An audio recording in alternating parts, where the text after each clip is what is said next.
The search for the elixir of youth starts inside the cell. Here, rogue elements cause most of the damage that we call aging. If we could reduce this damage, we might slow the seemingly inevitable decline to old age.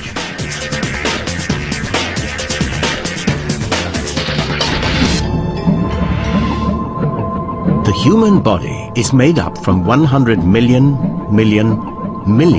different cells. Some are manufactured continuously. 170 billion red cells form daily to carry oxygen.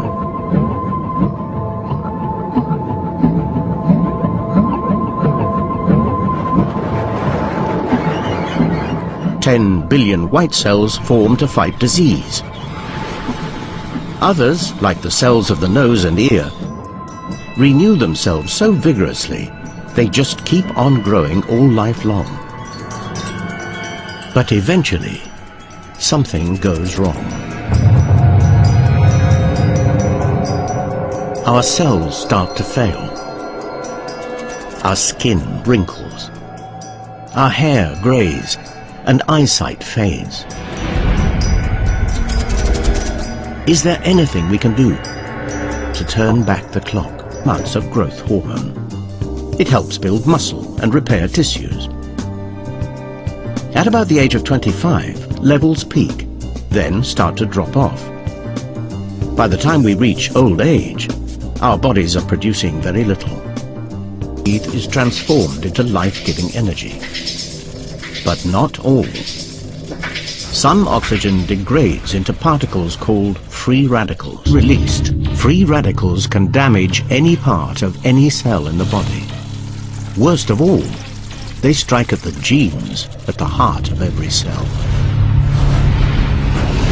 Forensic pathologist Dick Shepherd sees the signs of oxygen and free radical damage almost every working day. We see damage caused by oxygen in almost every body that we examine. It's present at a cellular level, but we see it with the naked eye in the brain and the heart and the lungs.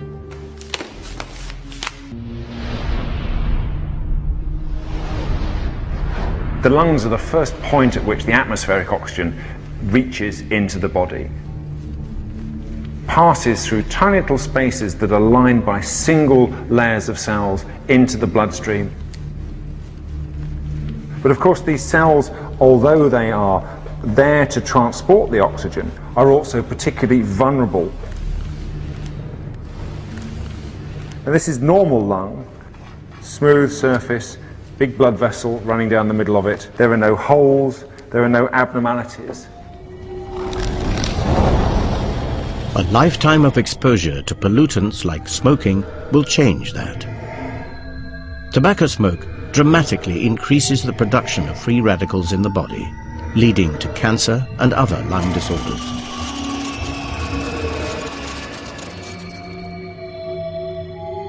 In this lung, the damage is obvious.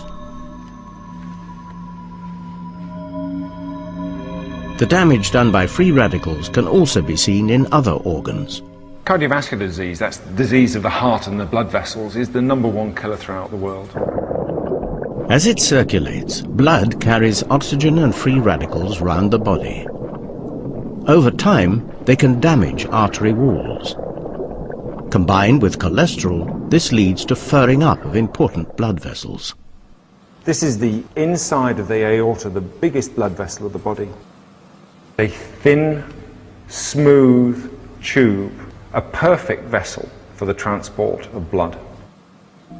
And this is what an aorta that's got severe fatty deposits looks like. The fat has been affected by the oxidation and formed this rancid butter, which had caused weakening of the wall. The fatty deposition starts in our 20s, but it may be 40 years or so until the effects become obvious to the individual. The brain is about 2% of the weight of the human body, but consumes about 20% of the oxygen. And we're all worried about the effects of dementia as we get older. And we do know that the brain cells are particularly susceptible to the toxic effects of oxygen. A young brain glows with huge numbers of mitochondria. But as time goes by, the free radicals produced by the enormous energy demands of the brain begin to kill the mitochondria. One by one, the batteries fail. And so does our brain. Memory becomes impaired, and thinking becomes confused. Old brains show extensive signs of free radical damage. Normal brains have a healthy dark line of these specialist cells. But in the brain on the right, the dark cells are no longer visible. They have been destroyed by the products of oxygen. Given that we know the effects of oxygen, it's not a surprise that we age or we grow old. What is surprising, though, is that we actually live so long and remain so healthy. The